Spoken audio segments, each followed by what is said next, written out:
வேதம் கேட்போம். மீகா 3ஆம் அதிகாரம்.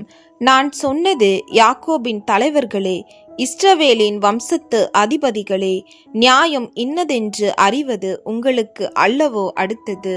ஆனாலும் நன்மையை வெறுத்து தீமையை விரும்பி அவர்கள் மேல் இருக்கிற அவர்களுடைய தோளையும் அவர்கள் எலும்புகள் மேல் இருக்கிற அவர்களுடைய சதையையும் பிடுங்கி என் ஜனத்தின் சதையை தின்று அவர்கள் மேல் இருக்கிற அவர்களுடைய தோலை உரிந்து கொண்டு அவர்கள் எலும்புகளை முறித்து பானையிலே போடும் வண்ணமாகவும் இறைச்சியை கொப்பரைக்குள்ளே போடும் வண்ணமாகவும் அவைகளை துண்டிக்கிறார்கள். அப்பொழுது அவர்கள் கர்த்தரை நோக்கி கூப்பிடுவார்கள்.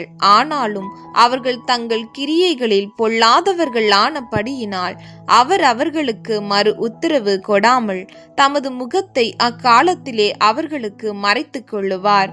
தங்கள் பற்களினால் கடிக்கிறவர்களா இருந்து சமாதானம் என்று சொல்லி தங்கள் வாய்க்கு உணவை கொடாதவனுக்கு விரோதமாக சண்டைக்கு ஆயத்தம் பண்ணி என் ஜனத்தை மோசம் போக்குகிற தீர்க்க தரிசிகளுக்கு விரோதமாய் கர்த்தர் சொல்லுகிறது என்னவென்றால், தரிசனம் காணக்கூடாத ராத்திரியும் குறி சொல்லக்கூடாத அந்தகாரமும் உங்களுக்கு வரும்.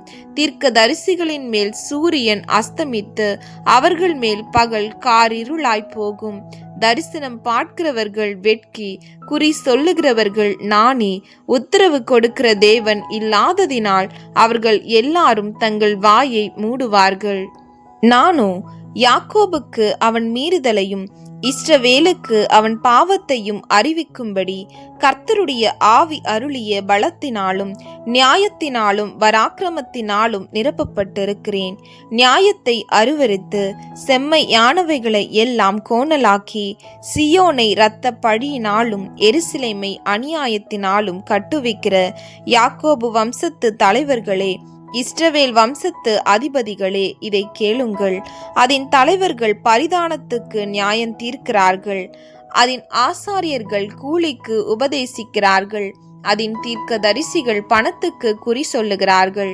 ஆகிலும் அவர்கள் கர்த்தரை சார்ந்து கொண்டு, கர்த்தர் எங்கள் நடுவில் இல்லையோ, தீங்கு எங்கள் மேல் வராது என்கிறார்கள். ஆகையால் உங்கள் நிமித்தம் சீயோன் வயல்வெளியைப் போல உழப்பட்டு எருசலேம் மண் மேடுகளாய்ப்போம், ஆலயத்தின் பர்வதம் காட்டு மேடுகளாய்ப்போம்.